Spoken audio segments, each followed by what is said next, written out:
Hello, friends, and welcome to episode 584 of the Juicebox Podcast.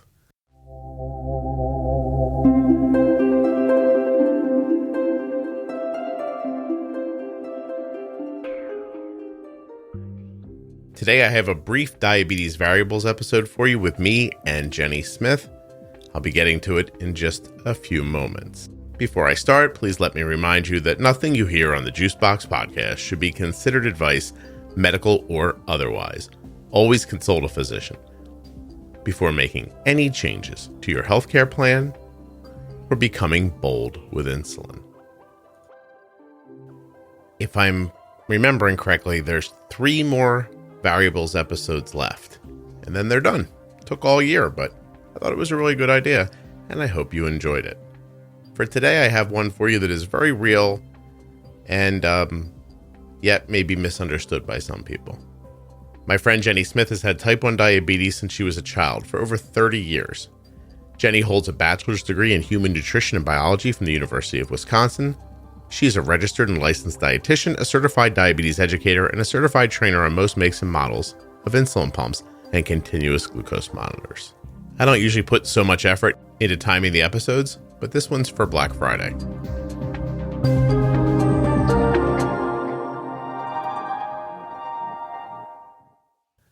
This episode of the Juicebox Podcast is sponsored by TrialNet, and TrialNet offers type 1 diabetes risk screening at no cost to relatives of people with type 1 diabetes. You can sign up right now at trialnet.org/juicebox. I don't know if this is just a thing from online, but how many times have you heard someone with type 1 diabetes say that Walmart makes their blood sugar go low? Yeah. Mm-hmm. Or any, really, I mean, it doesn't have to be that brand name place, but yes, but absolutely. But online, it's a moniker, right? I went to Walmart, my blood sugar I'm on my way to Walmart. I know my blood sugar is going to get low. Okay. So is it as simple as people are maybe sedentary in their day-to-day life, and now all of a sudden they're up, they're moving around, they're driving, they're getting out of their car, they're walking through the parking lot, they're walking through Walmart, they've added activity, probably with an insulin on board that's meant for sitting around? That's the simplest explanation of anything. Yes. I mean, it's not rocket science, quite honestly. And it's longer term lingering. It's not that for the most part, people aren't running in and getting batteries at Target and then they end up back in the car and then they're low. Right. This is like, okay, I'm planning, the trip to Walmart or wherever it is. Mm-hmm. And it's a trip. You're doing your errands. You're getting things done. It may not just be there. You may also be going to the grocery store. You may be lugging bags. And most big places like a Target or a Walmart these days are not just go in for like underwear, right? They are like the super Targets. They are the stores. You can buy your water jugs there. You can buy gigantic things of toilet paper or whatever it is. So you might be doing a little bit more activity than just walking around popping things into your cart. You're on a bit of an excursion. You're lifting things. You're right. Yeah. Maybe you're doing the let me look at the shower curtains before I go buy milk because it's all in one place and you're humping around. And then you get low at Walmart. All right. Correct. Yes. It. I mean, quite honestly, if you're a parent of a child and you're the person with diabetes and your children are young enough that they won't sit in the cart anymore, and then they're running around and they're in between all the aisles, you're not only putting things in your cart, you're now chasing around a lot more in terms of, activity. It's interesting that anecdotally, I mean, I understand that it's joking for the most part, but then you do see a couple of people say very earnestly, like, Walmart makes me low. Like they don't see it as, well, Walmart's where I shop. It's not Walmart. This is where I'm going shopping. And they don't make the connection between the exercise and the thing. Like, it's such a weird A-B that the people's minds have sometimes. Right. It's the store, right? It's the store's fault that I went low. I mean, it's funny because quite honestly, I mean, everybody in terms of like, nobody's perfect with diabetes. Mm-hmm. And myself, I have had to like grab a bag of like gummy bears or something in the middle of Target while I'm shopping. Cause I was like, I started out fine. I planned, like all the things that you would plan knowing what was coming, and it still didn't work out the way that you did. And now with, like wearing masks everywhere, now it's like popping them underneath the mask and it looks like you're chewing on something. Like, what's she doing? Like, the fun stuff. When Arden was younger, and I didn't have quite a grasp on this would happen to us. And I never, back then, I didn't have 2 and 2 to even put together. I didn't even know what 2 and 2 was, let alone I couldn't add them up, But it would be interesting that if she get low in a public place where they sold food and you grab something off the shelf, she was too low to be okay with, she felt like she was shoplifting the food. Right. I wonder, too, if that happens, if people's minds start going down weird paths, like, I can't eat this. I haven't paid for it. I'll go pay for it first. Like, you ain't got time to pay for it. Like, explain it to the security guy, when he catches you down in the Gatorade in aisle 16. Yes. I mean, those are all my internal monologue. I could care less. If you're going to ask me why I'm eating gummy bears right now, have at it. I got a whole load of stuff to talk to you about. So don't bug me. Right. Blood sugar's low. I'll pay for it. Calm down. Yes. But it happened to her more than a couple times where she's like, I can't eat this. I haven't paid for it. I was like, oh, Arden, that's sweet, honey. You're just going to eat it and we're going to pay for it afterwards. It's fine. Right. I think because if we wait, and now I'm explaining it like now, and you have to remember too, back then, probably no CGM. I just got this I'm looking at this number on this little freestyle meter, and I'm like, oh, honey, we'll pay for it later. Eat the food, eat it. Just eat it. Yeah. Put it in, right. Shut up and eat it. Because there's that other thing that happens to her too. If she gets too low, she goes, I don't want juice. And I'm like, but juice is the thing that works the best right now. Liquid's the thing that works the best right now. And then she starts turning into a food connoisseur. She's like, I would prefer to have. And I was like, yeah, no, that's not right going to work. now. Yeah, if you eat that, you're going to pass out before you wake up. So, can we get to it, please? Right. That's the point at which she's like, I'd rather have a boiled egg, Daddy. You're like, Oh, yeah. No, my gosh. No. How about she once said to me, can I get avocado toast? And I was like, as soon as we're done fixing this low blood sugar, you can. Like, not now. Right. Like avocado toast. Great. But as a variable, I mean, you're right. And in terms of like, it just takes planning. Like if it's commented on often enough, clearly people know that when they're going to go out, whether it's grocery shopping or Walmart or wherever, plan for it. Yeah. Well, let me ask you a question as a person with type 1 your whole life, basically. What is that mechanism there that makes the idea of pre-bolusing so difficult, or setting a temp basal to go grocery shopping? Or, how many people stand up randomly at 11:15 and go, I'm going grocery shopping right now? Like, you don't, like, you at least know you're going grocery shopping today, right? Like, set a temp basal if you get low at the grocery store. Right. Okay. Or if you can't think that far ahead, again, if it wasn't really a plan, you're driving and you pick up your kids and you're like, oh, I really needed this at the store. So, and then you stop off. Okay, fine. Unplanned. Yeah. But at that point, then you know what's going to happen. Yeah. So take a snack. Yeah.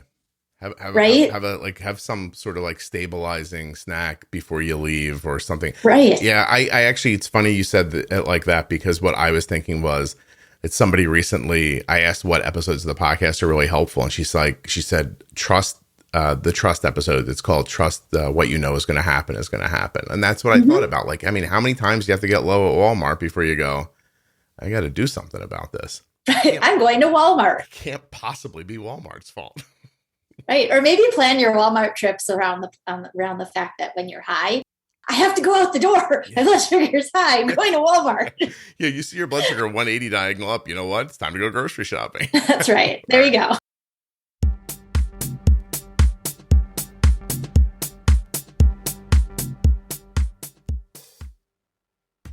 Hey, what's up, everybody? I'm going to explain TrialNet to you in some detail. As I mentioned before, TrialNet does type 1 diabetes risk screening at no cost to relatives of people who have type 1 diabetes. Here's who's eligible. Immediate family members under the age of 45 and second degree family members under the age of 20. I'm going to break that down for you.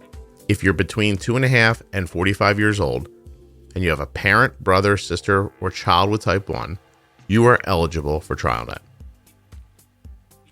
If you're 2.5 to 20 years old and have an aunt, uncle, cousin, grandparent, niece, nephew, or half-brother or sister with type 1, you're eligible. If you've tested positive for autoantibodies outside of TrialNet, you are eligible for TrialNet. Okay, now that's who's eligible. Now I'm going to tell you how to sign up. You go to trialnet.org/juicebox. You'll answer a couple of quick questions to make sure that you're eligible for testing, and then you can join thousands of T1D families on the pathway to prevention. Here's how you get screened. 3 ways. They're all simple. TrialNet can send you an in-home test kit, and this kit will provide you with everything that you need to collect a fingerstick blood sample from the safety of your own home and return it using FedEx contactless pickup. The second way you could do it is to get a lab test kit. Then you could take this free screening kit to any Quest diagnostics lab or LabCorp lab for a blood draw. And the third way is if you live near a TrialNet location, you can go there to have the blood draw done. After that, you just need your results, and they'll take between 4 to 6 weeks to get to you. If your results show that you are in the early stages of type 1 diabetes, TrialNet will schedule a follow-up visit to see if you are eligible for a prevention study. You may be asking yourself, why would I want to know if I or a loved one have these antibodies? Well, type 1 family members are at a 15 times greater risk to develop T1D than the general population. T1D risk screening will detect if you are in the early stages of type 1 diabetes. If you are identified as at risk, TrialNet will be there to help you. They have prevention trials. If your screening results show that you are in the early stages of type 1, you may be eligible to join a prevention study that's testing the ways to slow or stop the disease progression. There's also ongoing monitoring by top type 1 diabetes researchers in the world. And if you develop type 1, being monitored in a clinical research study like TrialNet decreases your chances of DKA from 30% down to 3%. So there you go. All of that absolutely free to you. A future without type 1 starts with you. Research can only advance with participants. The more participants who are involved in clinical research, the faster we'll get our answers. So you're in a unique position to identify treatments that will slow or stop type 1 from happening for you or a loved one, and help in clinical research that could help everybody. In the last 20 years, TrialNet has been the leading network in type 1 diabetes prevention research. In addition to being able to accurately predict who is going to develop type 1, TrialNet has now found a way to delay it by leading the temizolizumab prevention trial. Temizolizumab is the first drug to delay type 1 diabetes for a median of 2 years. TrialNet.org/juicebox. When they ask you where you heard about them, say the Juicebox Podcast. And when you get your kit, you have to complete it and send it back in order for the podcast to get credit for you. TrialNet.org/juicebox. All right, guys. So like I said, there's a couple of more variables episodes coming up, but they began back on episode 491 with trampolines. After that, there was temperature, travel, exercise, hydration, food quality, leaky sites or tunneling, video games, stress, masturbation, school, bad sites, growth hormones, sleep, pump site placement, a full moon, weight change, this one today, Walmart, and there's a couple more coming before this series wraps up for 2021. I hope you've enjoyed it. Go back and check out the ones that you might have missed. They're all available at juiceboxpodcast.com or right there in your podcast player. I'm putting this one out specifically on Black Friday in case you're out there in the thick of it, trying to get yourself a cheap TV or something like that. Just wanted you to have this one for that. There's also a diabetes pro tip episode at episode 231, all about variables. If you don't know what the diabetes pro tips are, you should check them out at juiceboxpodcast.com or diabetesprotip.com. The pro tip series begins at episode 210. Hey, thanks so much for everything. You guys are absolutely terrific. The way you listen, download, subscribe, share the show with other people. The support is amazing. To be very clear with you, the week of Thanksgiving is normally one of the slowest downloaded weeks all year. And yet this year, I didn't even notice a slowdown. I was really touched. Honestly, I know there are a lot of things you do with your time. You're busy.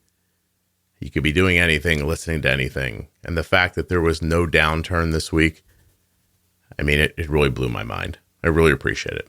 Seriously, this is the end of the 7th season of this podcast. And to think that it's on the uptick it's just mind-bending to me. I really love you guys. I appreciate your support. I'll be back very soon with another episode of the Juicebox Podcast. Happy Thanksgiving to those of you who celebrate. And to the rest of you, I hope you enjoyed your Thursday. Oh, that reminds me. The private Facebook group, Juicebox Podcast Type 1 Diabetes, right now it's really late on Thanksgiving night while I'm doing this. Don't ask why I didn't do this sooner. I messed up. It's just full of people celebrating and sharing their graphs about how they handled Thanksgiving. Some people had some tough times. If you want to see great examples of how people bolused for a big day full of food, you should check it out. Juicebox Podcast Type 1 Diabetes. It's a private Facebook group with now, I think, over 17,000 members. It's absolutely an amazing place to either watch other people talk about type 1 management and living with type 1, or to get involved yourself and have one of those conversations that you need to have.